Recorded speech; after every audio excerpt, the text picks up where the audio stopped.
एसईईको सामाजिकमा दुईटा विषयवस्तु दिएर तुलना गर्नुहोस् भन्ने चाहिँ क्वेसन सोध्ने गर्दछ। तुलना गर्नुहोस् भन्ने प्रश्न ज्ञान र बोध अन्तर्गत पर्दछ।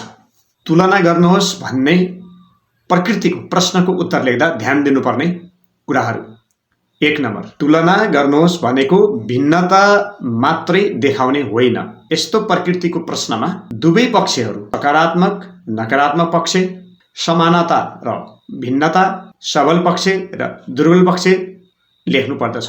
दोस्रो कुरा, प्रश्नको प्रकृति अनुसार यी माथि भनिएका शब्दावलीहरूको छनौट गर्नुपर्छ।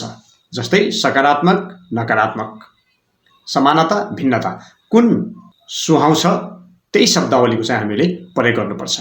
कतै सबल पक्ष र दुर्बल पक्ष सुहाउन सक्छ, कतै समानता र भिन्नता सुहाउन सक्छ भने कतै राम्रा र खराब पक्ष सुहाउन सक्छ।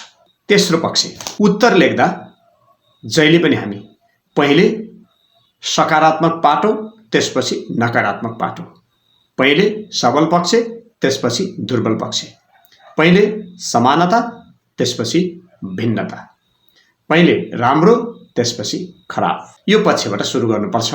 उदाहरणको लागि मैले यहाँ एउटा प्रश्न तयार गरेको छु र यो प्रश्नको म उत्तर तुलना गरेर म उत्तर दिने प्रयास चाहिँ यहाँ गर्ने जमर्को गरेको छु। प्रश्न यस्तो छ, समशीतोष्ण सामुद्रिक हावापानी र भूमध्य सागरीय हावापानी बीच तुलना गर्नुहोस्।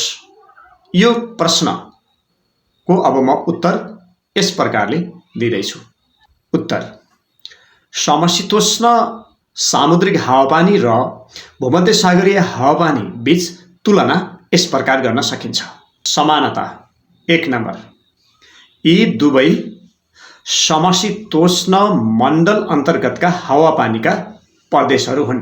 2 नम्बर, यी दुवै हावापानी दुवै गोलार्धको 30 डिग्रीदेखि 45 डिग्री अक्षांशमा पाइन्छन्।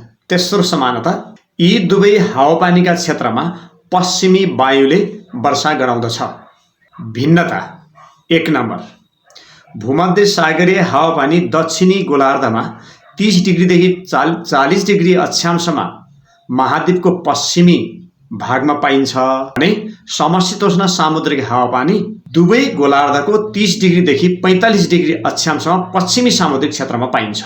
2 नम्बर, भूमध्य सागरीय हावापानीको क्षेत्रमा वार्षिक वर्षा 40 सेन्टिमिटरदेखि 80 सेन्टिमिटरसम्म हुन्छ, तर समशीतोष्ण सामुद्रिक हावापानीको क्षेत्रमा वार्षिक 75 देखि 150 सेन्टिमिटरसम्म वर्षा हुन्छ।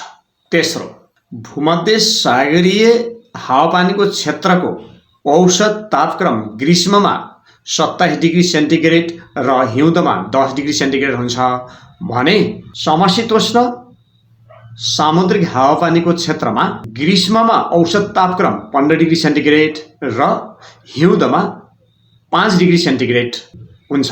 यसरी नै तुलना गर्नुहोस् भन्ने विषयवस्तु समावेश गरेको प्रश्नलाई हामीले उत्तर लेख्न सक्छौँ।